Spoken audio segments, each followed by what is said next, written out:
विकास Ranjan sir का नाम आपने टॉपर्स की जुबान से कई बार सुना होगा।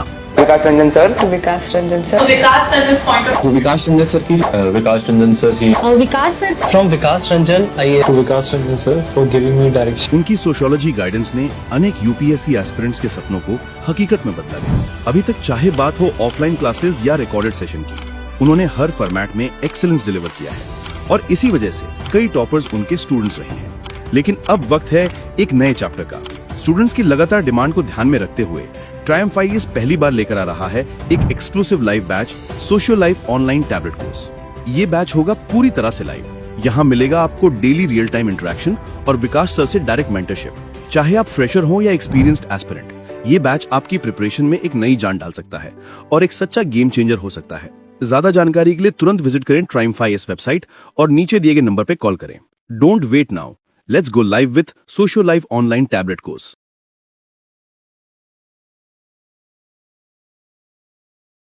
हेलो फ्रेंड्स, मेरा नाम हार्दिक कोठारी है और मैं विजयवाड़ा आंध्र प्रदेश का निवासी हूँ। और इस बार के सिविल सर्विसेज एग्जामिनेशन में मेरा 19th रैंक आया है रिजर्व लिस्ट में। तो मोस्ट प्रॉब्ली मेरे को IRMS सर्विस एलोकेट हो सकता है। और ये यूपीएससी का जर्नी मेरा 1 साल या 2 साल का जर्नी नहीं रहा है, ये काफी लंबा जर्नी रहा है। ये मेरा 4 साल का जर्नी रहा है। तो मेरे इस वीडियो के माध्यम से मैं अपने एक्सपीरियंसेस को शेयर करने वाला हूं। जो भी यूपीएससी में मेरा जो जर्नी रहा है उसमें काफी अप्स एंड डाउन्स रहे हैं, तो उस लर्निंग्स को आपके साथ शेयर करना चाहूंगा। मेरे जर्नी में मैंने कभी यूपीएससी का कोचिंग लिया नहीं था, तो मेरा टोटली सेल्फ प्रिपरेशन के थ्रू मेरा जर्नी रहा है। तो इस जर्नी में बहुत से हिट एंड ट्रायल्स रहे हैं और वो हिट एंड ट्रायल्स के थ्रू मैंने बहुत से minute understandings and minute learnings सीखे हैं जो मैं आप तक पहुंचाना चाहूंगा। मैंने ऑलरेडी एक प्रीलिम्स का स्ट्रैटेजी वीडियो बनाया है, तो आप उसको रेफर कर सकते हो प्रीलिम्स के लिए। और इस वीडियो के माध्यम से मैं आपसे मेरे मेंस और इंटरव्यू का स्ट्रैटेजी डिस्कस करने वाला हूं। तो दोस्तों, फर्स्ट अटेम्प्ट, जो जैसे मैंने पहले भी मेरे वीडियो में बताया है कि फर्स्ट अटेम्प्ट में मैं प्रीलिम्स क्लियर नहीं कर पाया, तो फिर मैं सेकंड अटेम्प्ट देने गया। तो सेकंड अटेम्प्ट में मैंने प्रीलिम्स के जो भी मिस्टेक्स थे मेरे, वो रेक्टिफाई किए और सेकंड अटेम्प्ट में मेरा प्रीलिम्स क्लियर हो गया। और सेकंड अटेम्प्ट का जो मेंस था वो फुल जोश से था, फुल जुनून से था कि मैं इस अटेम्प्ट में मेंस क्लियर कर पाऊंगा। और मैंने पूरे शॉर्ट नोट्स वगैरह सब कुछ प्रिपेयर कर दिए थे और फिर एग्जाम लिखने गया। एग्जाम में क्या हुआ, एग्जाम में मैं हर क्वेश्चन को अटेम्प्ट कर पाया, मैंने कोई क्वेश्चन छोड़ा नहीं था। और फिर मेरे को लगा कि इस बार में मेरा मेंस का सिलेक्शन हो जाएगा। मैं काफी कॉन्फिडेंट था। जब रिजल्ट आया तब मालूम पड़ा कि मेरे मेंस में सिलेक्शन नहीं हुआ है। फिर मेरे को यह लगा कि शायद मेरे लैंग्वेज पेपर में ही थोड़े कम नंबर रहे होंगे, जिसके वजह से मेरा सिलेक्शन नहीं हुआ है। परंतु जब फाइनल लिस्ट आया, जब मेरा फाइनल मार्कशीट आया, तब मेरे को मालूम पड़ा कि मेरे मेंस में ही मेरा स्कोर जो था वो 20 नंबर कम रहा कट ऑफ से। तो मेंस में काफी कमियां दिखने लगी और मैं अब आपसे वो कमियों के बारे में ही बताने वाला हूं।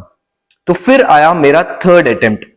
थर्ड अटेम्प्ट में मैंने प्रीलिम्स क्लियर किया और इस बार मैंने मेंस भी क्लियर किया। तो मैंने मेंस में ऐसी क्या नई चीज लाई जो मेरे को मेंस क्लियर करने में हेल्प किया। फर्स्ट चीज जो मेरी सबसे बड़ी मिथ थी मेंस प्रिपरेशन में, वो थी कि लोग जनरली बोलते हैं यूपीएससी सर्कल्स में, अगर आप मेंस के सभी क्वेश्चंस अटेम्प्ट कर लेते हो तो आपका मेंस का प्रिपरेशन पक्का या 100% मेंस क्लियर करने वाले हो। पर मैं ये मिथ आपके सामने ब्रेक करने वाला हूं और ब्रेक करना चाहता हूं कि सभी क्वेश्चंस अटेम्प्ट करना मेंस में does not guarantee your selection in mains. तो क्या चीज ऐसी है जो मेंस में आपका सिलेक्शन गारंटी करेगा? द फर्स्ट मेन थिंग जो आपका सिलेक्शन गारंटी करेगा मेंस में, वो है hitting the demand of the question.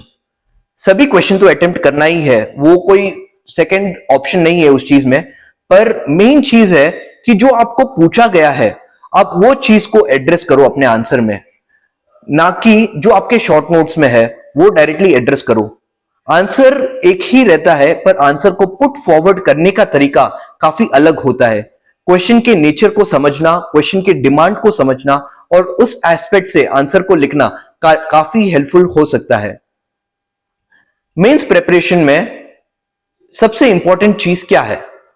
Mains preparation में सबसे इंपॉर्टेंट चीज है आंसर राइटिंग।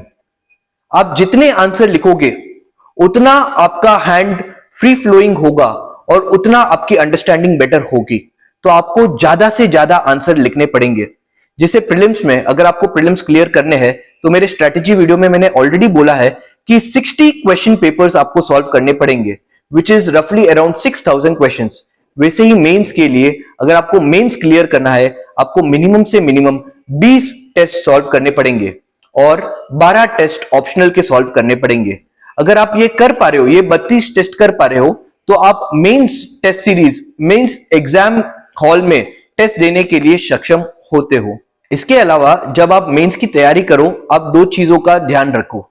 पहली चीज ये है कि शॉर्ट नोट्स, जो जो आपके सिलेबस पॉइंट्स है उसके बारे में आपका 1 पेजर नोट्स ऑलरेडी प्रिपेयर हो जाना चाहिए, जो कि आप मल्टीपल टाइम्स रिवाइज करो। फॉर एग्जाम्पल, अगर आप GS2 का सिलेबस उठाते हो तो GS2 के सिलेबस में पॉलिटी का एस्पेक्ट है, फिर सोशल जस्टिस का एस्पेक्ट है, फिर गवर्नेंस का एस्पेक्ट है और इंटरनेशनल रिलेशंस का एस्पेक्ट है। अगर आप एक सब डोमेन पकड़ो जैसे इंटरनेशनल रिलेशंस, तो उसमें डायस्पोरा आता है, फिर आता है neighbourhood relations, Bangladesh, Bhutan, Sri Lanka, Maldives etcetera etcetera. फिर आएगा सुपर पावर्स जैसे US, जापान और चाइना, रशिया। फिर रीजन्स जैसे वेस्ट एशिया पूछ सकता है, कभी कभी ईस्ट एशिया पूछ सकता है, कभी आपसे यूरोप के बारे में रिलेशंस पूछ सकते हैं। तो अगर आपके नोट्स में हर एक डोमेन के बारे में एक पेजर नोट होगा तो ये आपको प्रिपरेशन करने में आसानी देगा और आंसर लिखने में भी आसानी देगा। तो नोट्स प्रिपरेशन के साथ साथ एक और इंपॉर्टेंट चीज है कि आप मिनिमम से minimum 2 question per day attempt करिए। पहले पहले बहुत ज्यादा इनर्शिया रहेगा आपको क्वेश्चन लिखने में, आपको लगेगा कि आपका ज्ञान बहुत कम है, आपको कुछ आता ही नहीं है और अटेम्प्ट करना ही वेस्ट ऑफ टाइम है। पर मेरी बात मानिए कि फर्स्ट क्वेश्चन वेस्ट क्वेश्चन होगा, आप गार्बेज लिखोगे, कुछ भी लिखो, गार्बेज लिखो, पर लिखो जरूर। एक बार शुरुआत हो जाए, एक बार आप लिखना शुरू कर दे, फिर वो एक इंसान में कॉन्फिडेंस डेवलप करता है जो कि आगे आगे उसको हिम्मत देता है एक पूरा टेस्ट सीरीज कंप्लीट करने में। तो शुरुआत आपको करना है पहले नोट मेकिंग से, और एक बार नोट मेकिंग हो जाए तो नोट मेकिंग के साथ साथ आप रिवीजन शुरू करो, रिवीजन के साथ साथ 2 क्वेश्चन पर डे अटेम्प्ट करो। ये होगा आपका स्टार्ट ऑफ मेंस प्रिपरेशन। अभी मैं आपको बताने वाला हूं कि मेंस का आंसर राइटिंग कैसे करना है। तो मेरे फर्स्ट अटेम्प्ट में मेरे को आइडिया नहीं था कि आंसर राइटिंग कैसे होता है, तो जो भी क्वेश्चन पूछा है मैंने इंट्रोडक्शन डाला, फिर 2-3 जो भी मेरे को 6-7 पॉइंट आ रहे 7 पॉइंट डाला, कंक्लूजन डाला, हो गया और मैंने पेपर कंप्लीट करने की कोशिश की। पर सेकंड अटेम्प्ट से मेरे मतलब सेकंड मेन से ये समझ में आया कि मेंस लिखते समय स्ट्रक्चर ऑफ द आंसर बहुत इंपॉर्टेंट होता है। 2 चीजें इंपॉर्टेंट रहती है मेंस प्रिपरेशन में, one is structure of the answer, one is presentation of the answer. आप कैसे लिख रहे हो आंसर को, क्या एग्जामिनर को वो क्लियरली समझ में आ रहा है आप क्या लिख रहे हो, और दूसरा चीज, क्या जो आप चीज लिख रहे हो क्या वो काफी प्रेजेंटेबल है एग्जामिनर को। ये 2 चीज जब मिलती है तब आपका स्कोर एनहांस होता है। तो अभी मैं आपको बताने वाला हूं the art of answer writing. The art of answer writing काफी सिंपल है और बहुत सिंप्लीफाइड वर्जन में मैं आपके सामने रखूंगा। एक आंसर में 3 मुद्दे होते हैं या 3 पार्ट्स होते हैं। फर्स्ट पार्ट होता है इंट्रोडक्शन, सेकेंड पार्ट होता है बॉडी एंड थर्ड पार्ट होता है कंक्लूजन। तो अभी कोई भी क्वेश्चन आ जाए आपके सामने, आपको इंट्रोडक्शन लिखना है, और इंट्रोडक्शन कितने लाइन का लिखना है ये आपका सेकेंड क्वेश्चन होगा। इंट्रोडक्शन लिखना है आपको 3 लाइन का। 3 लाइन से ज्यादा अगर आप इंट्रोड्यूस कर रहे हो एक टॉपिक को तो वो इमेंस अमाउंट ऑफ टाइम ले रहा है आपका एग्जामिनेशन में, स्पेस भी ले रहा है और आपका कंटेंट ज्यादा डिलीवर भी नहीं हो पा रहा है। तो मैक्सिमम से मैक्सिमम कोशिश कीजिए कि आपका इंट्रोडक्शन सिर्फ 3 लाइन का हो। और ये 3 लाइन में आपको लिखना क्या है, आपको कुछ हिस्टोरिकल बैकग्राउंड वगैरह चीजें नहीं लिखनी है इंट्रोडक्शन में। रादर आपको इंट्रोडक्शन में कॉन्टेक्चुअल इंट्रोडक्शन देना पड़ेगा। जो भी करंट अफेयर्स में अगर कुछ मुद्दा चल रहा है, सपोज फार्म लोन्स का मुद्दा चल रहा है, आप उससे इंट्रोडक्शन दे सकते हो।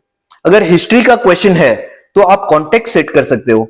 अगर क्वेश्चन आपका आ रहा है सपोज 1857 रिवोल्ट के बारे में आप मंगल पांडे के बारे में लिख सकते हो। आप बता सकते हो कि वो मंगल पांडे का इंसिडेंट के वजह से 1857 का रिवोल्ट की शुरुआत हुई थी और ब्रिटिश एक्सप्लॉयटेशन का इंट्रोडक्शन आप दे सकते हो। सो ये चीज आप ध्यान रखिए इंट्रोडक्शन लिखते समय कि आपका इंट्रोडक्शन काफी ब्रीफ होना चाहिए, काफी शॉर्ट होना चाहिए और 3 लाइनर इंट्रोडक्शन होना चाहिए। Next aspect of the question है body of the question. Body of the question is the main dimension of the question. जो बोलते हैं ना क्रक्स ऑफ द क्वेश्चन जो रहता है वो आपका बॉडी ऑफ द क्वेश्चन रहता है। आप बॉडी में जितने पॉइंट से आप एम्फसाइज कर पाओगे, एनालिटिकल बन पाओगे, वो आपको ज्यादा एज देगा मेंस के आंसर राइटिंग में। तो अगर एक 10 मार्कर का आंसर है तो उसमें आपको कितने पॉइंट लिखने हैं? एक 10 मार्कर के आंसर में आपको लिखने हैं मिनिमम से मिनिमम 12 पॉइंट। ओके, और एक 15 मार्कर के आंसर में आपको कितने पॉइंट लिखने हैं? आपको मिनिमम से मिनिमम लिखने हैं 18 to 20 पॉइंट्स, क्योंकि ये कॉम्पिटिटिव एग्जाम है। आपको एक कॉम्पिटिटिव एज चाहिए आपके कंपटीशन के सामने। अगर आपका कंपटीशन 8 या 10 पॉइंट लिख रहा है और अगर आप 12 पॉइंट से इक्वली सब्सटैंशिएट कर पा रहे हो तो ये आपको एक एक्स्ट्रा एज देगा एग्जामिनेशन में। तो नाउ अगेन कमिंग बैक कि बॉडी में लिखना क्या है और कैसे लिखना है बॉडी को। तो अगर क्वेश्चन में पूछ रहा है कोई इंपॉर्टेंट डायमेंशन कि मेरे को बता, क्वेश्चन में ये पूछ रहा है कि इंडिया बांग्लादेश रिलेशनशिप में क्या कन्वर्जेंस पॉइंट्स है, तो अभी आपको कन्वर्जेंस पॉइंट्स लिखने हैं। तो ये आपका main part of the question होगा। तो आप बॉक्स डालोगे इंडिया बांग्लादेश रिलेशंस कन्वर्जेंसेस, फिर आपको आंसर लिखना है पैराग्राफ फॉर्मेट में नहीं, आपको आंसर लिखना है पॉइंट फॉर्मेट में। 1 2 3 4 5 6 ऐसे पॉइंट्स बना के आपको लिखना है। और पॉइंट्स भी आप ग्रामर पे ज्यादा एम्फोसिस मत देना। आप जब आंसर लिखो तो कीवर्ड एम्फोसिस देना। जैसे इंडिया बांग्लादेश रिलेशनशिप अगर हम बात कर रहे हैं तो ट्रेड रिलेशंस बहुत एक important domain of convergence point होता है कि हमारा बांग्लादेश के साथ $13 बिलियन का ट्रेड चल रहा है। तो आप सब हेडिंग डालोगे ट्रेड रिलेशनशिप, फिर सब हेडिंग डालोगे डिफेंस रिलेशनशिप, फिर सब हेडिंग होगा कल्चरल रिलेशनशिप, फिर सब हेडिंग होगा मल्टीलैटरल रिलेशनशिप जैसे सार्क, जैसे बिम्स्टेक, ऐसे ऑर्गेनाइजेशंस में दोनों इंडिया और बांग्लादेश कन्वर्ज करते हैं। स्पोर्ट्स डिप्लोमेसी ये एक सब हेडिंग हो सकता है। तो एक जब आप मेंस का आंसर लिख रहे हो एक मेजर हेडिंग के अंडर वेरियस सब हेडिंग्स आपको लिखने हैं और फिर सब्सटैंशिएट करना है। इस फॉर्मेट ऑफ राइटिंग को बोलते हैं वर्टिकल रीडिंग। इससे क्या होता है, एग्जामिनर को आपको पूरा लाइन पढ़ने की जरूरत नहीं है।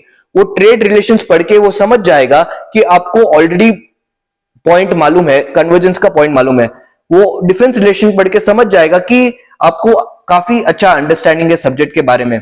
उसको पूरा आंसर हॉरिजॉन्टली पढ़ने की जरूरत नहीं है, वो सिर्फ वर्टिकल रीडिंग पढ़ के आपको स्कोर दे देगा। तो आप जितना ईज ऑफ अंडरस्टैंडिंग करोगे एग्जामिनर को आपका कॉपी पढ़ने में, वो आपको बहुत से ज्यादा मार्क्स स्कोर करने में हेल्प करेगा।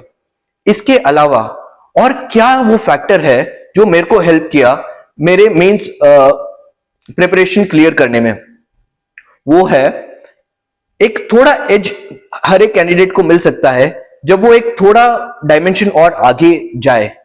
तो इसमें हमें करना क्या है, हमें फ्लो चार्ट्स ऐड करने हैं, हमें मैप्स ऐड करने हैं। अगर ये चीजें अगर हम ऐड कर पाए क्वेश्चन में तो वो एक additional half mark 1 mark provide कर सकता है आपके आंसर में और आपका आंसर एक डिस्टिंग्विश्ड आंसर बना सकता है पूरे क्राउड के सामने।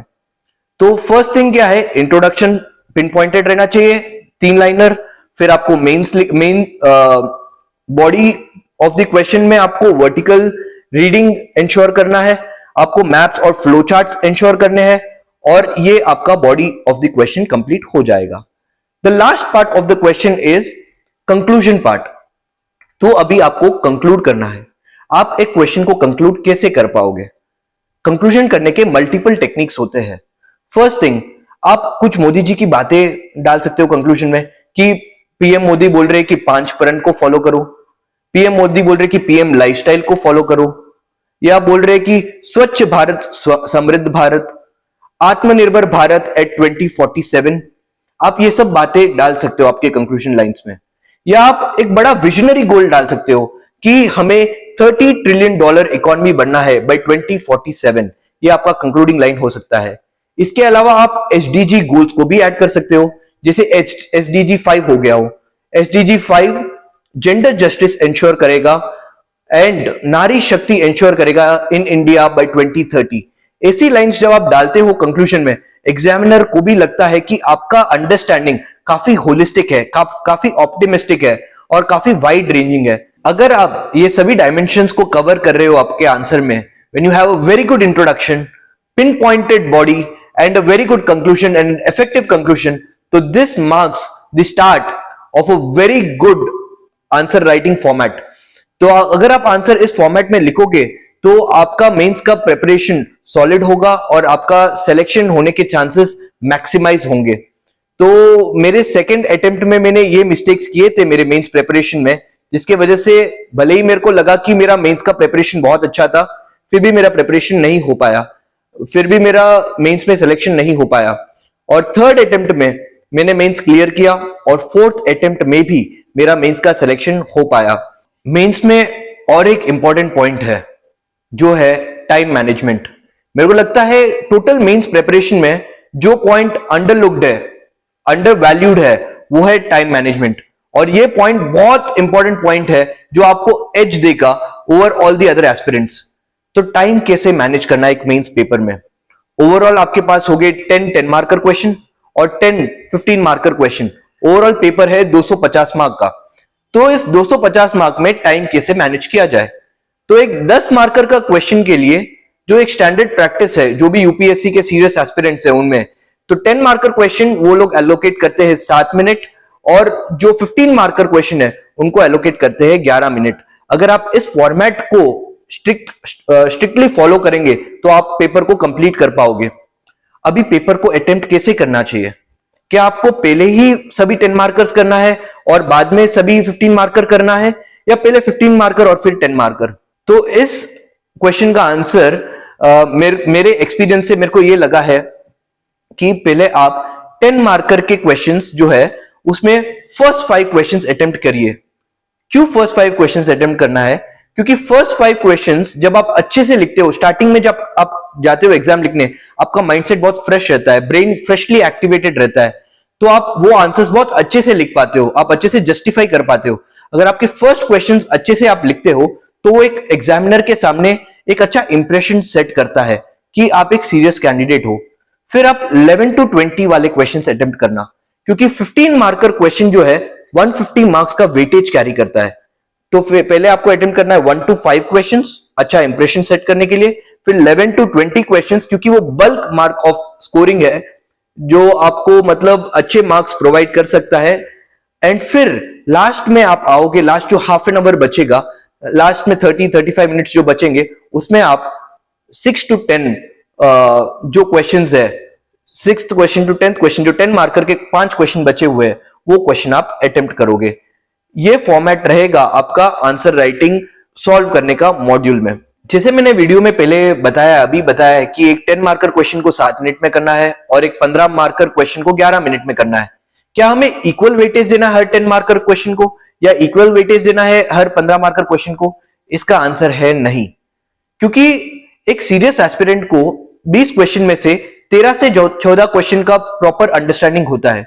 तो ये 13 से 14 क्वेश्चन में ज्यादा से ज्यादा मार्क्स मैक्सिमाइज करने की कोशिश रहनी चाहिए, और जो क्वेश्चंस नहीं आते हैं उसको नेगोशिएट करना चाहिए।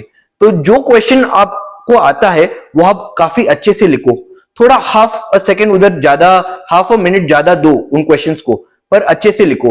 और जो क्वेश्चन आपको आइडिया ही नहीं है, जैसे साइबर डोम का क्वेश्चन आ गया था, जैसे एक ब्लू एलईडी का क्वेश्चन आ गया था, जैसे ट्विस्टर का क्वेश्चन आ गया था, या पूर्वया का क्वेश्चन आ गया था, जिस क्वेश्चन के बारे में आपको आइडिया ही नहीं है उस क्वेश्चन को आप कम टाइम दो, और जो आपका अंडरस्टैंडिंग है वो आप जल्दी से जल्दी लिखो। आई थिंक हर क्वेश्चन को सेम वेटेज देना can be blunderous in terms of maximizing your marks in your mains examination. तो आप जिस क्वेश्चन को आप अच्छे से जानते हो वो क्वेश्चन आप अच्छे से अटेम्प्ट करने की कोशिश करो। ये एडवाइस के साथ साथ एक बात और भी याद रखना कि हमें अगर स्कोर मैक्सिमाइज करना है तो सब अच्छे आंसर लिखना is not the criteria. all average answers is better than few good answers. ये वाला कोट दिमाग में रखना कि आपको पूरा पेपर कंप्लीट करना है, आपको एडिक्वेटली जस्टिफाई भी करना है, पर आपको वो स्ट्रेटेजी ऑफ 1 to 5 क्वेश्चंस पहले, फिर 11 to 20 क्वेश्चंस बाद में, फिर 6 to 10 क्वेश्चंस, वो वाला स्ट्रेटेजी अगर आप फॉलो कर पाए, I think that would be a handy strategy in clearing your mains examination, not by 1-2 marks but probably with a margin of 100 marks, and which can guarantee your selection in mains. So finally I would like to end this video by sharing my entire learning of mains preparation. जो aspirants है जिनको और mains में answer writing में भी help का assistance चाहिए, they can follow my telegram channel which is already mentioned in the description link. और आपके assistance के लिए मैं बोल भी देता हूँ, it is CSC Preparation with Hardik Kotari. You can follow the channel. You can also follow me on Instagram on Hardik Kotari 999. Thank you very much guys. All the very best for your preparation. Hope you make the best out of this tips and techniques, and may you clear this examination to the earliest. Thank you very much.